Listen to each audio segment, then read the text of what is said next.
estructura de este texto expositivo ya lo sabemos, así que no nos vamos a detener mucho porque esto lo hemos dado en clase, tanto el trimestre pasado como el anterior. Básicamente tenemos las dos estructuras ya conocidas por todos, ¿no? Estructura inductiva.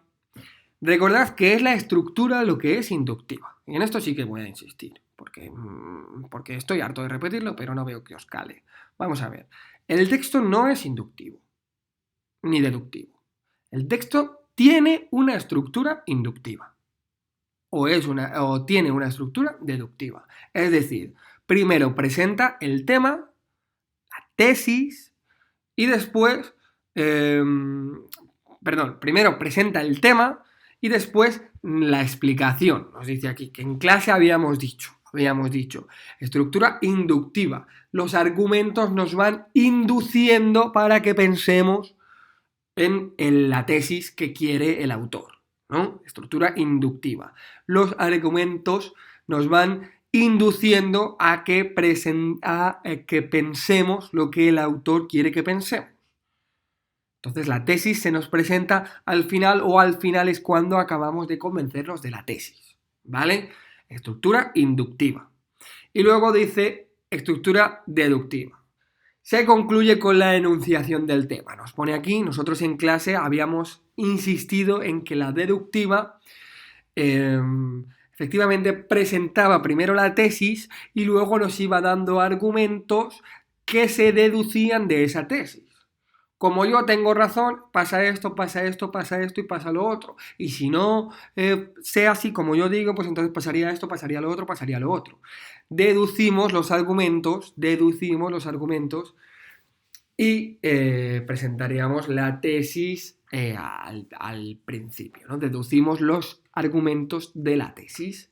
En la inductiva, la estructura inductiva es la que nos va induciendo a que pensemos la tesis que quiere el autor, ¿vale? Aquí en el texto nos hablan de tema y nosotros habíamos hablado de tesis. Recordad que el tema es de lo que va el texto y la tesis es de lo que nos quiere convencer el texto, básicamente, ¿no? Esas definiciones que habíamos dado para tener las cosas muy claras. Bien. Dice, sin embargo, existen otras ordenaciones frecuentes. Bien, podemos también ordenarlos de tipo cronológico, ordenar los argumentos causa-efecto, si pasa esto, entonces pasa esto.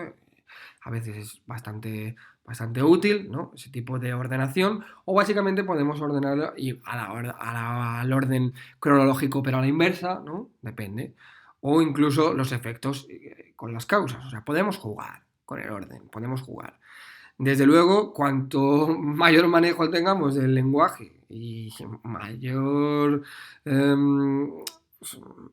precisión a la hora de explicar y a la hora de manejar la escritura y también la oralidad, pues entonces podemos presentar o jugar más con la forma en la que presentamos la información de una forma efectiva, siempre buscando, vuelvo y repito, la exactitud, la claridad, el orden y la objetividad en esta exposición, porque estamos en el texto expositivo, recordad.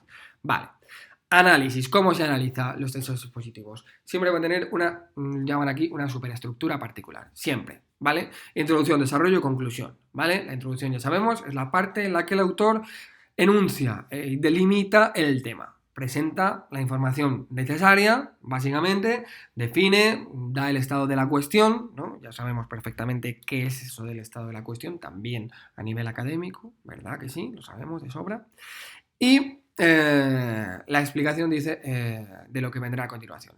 Esta parte no es imprescindible, pero la suelen llevar. Y desde luego, si buscamos una facilidad en la lectura, pues nos será muy conveniente. El desarrollo será la parte en la que se exponen ordenadamente los datos, la referencia a las ideas, ordenadamente, claro, con el orden que hayamos elegido nosotros.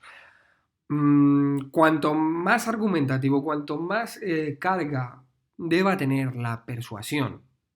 Ahora, en los textos expositivos no debería tener demasiada, debería ser objetiva. Pero conforme, porque ya hemos dicho que se mezclan, ¿no? y que estudiamos y estudiaremos texto expositivo, argumentativo, ¿no? Que van de la manita muchas veces en la realidad, que nos presentan una cosa, pero donde debería ser todo objetividad, hay mucha carga subjetiva, hay mucho argumento para convencernos, para persuadirnos. Bueno, digo, cuanto más se aleje de la pura exposición y más se acerque a la argumentación y a la intención de persuadir al lector, pues más va a jugar con el orden en el que se nos presentan los datos, ¿vale? Bueno, conclusión. Suele ser una breve síntesis de todo lo tratado y dice, esta parte tampoco es imprescindible. Bueno, lo mismo que con la otra. Si buscamos la sencillez, pues será muy conveniente, muy conveniente esta conclusión. Vale, aquí tenemos, en la introducción se plantea un hecho, se nos cuenta la anécdota, se nos describe la situación, básicamente, o se nos da la definición o la exposición de la idea principal. Bien, en el desarrollo, esto sí que es esencial. Hablamos de causas-consecuencias, de consecuencias-causas, de comparaciones, de cómo sería así, de cómo sería así lo otro.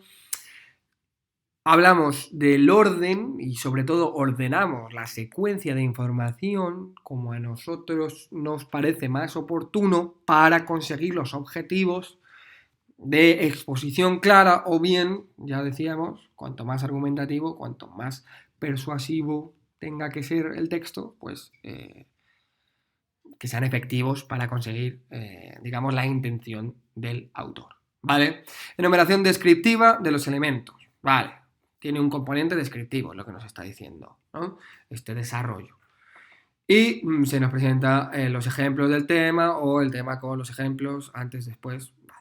Y luego nos habla de la conclusión, pues efectivamente es la idea o anécdota final o la recopilación, recapitulación o el resumen de todo lo importante que se ha dicho anteriormente. ¿Vale? Bien, trabajaremos en buscar, con esos textos que tenéis que traer a clase, trabajaremos en buscar introducción, desarrollo, conclusión, trabajaremos en buscar esta estructura, si utiliza el orden cronológico, si utiliza causa-efecto o todas estas características lingüísticas de cada nivel. Eso es lo que hay que tratar de hacer. Bien, voy entonces ya con el texto argumentativo para el siguiente vídeo, ¿vale?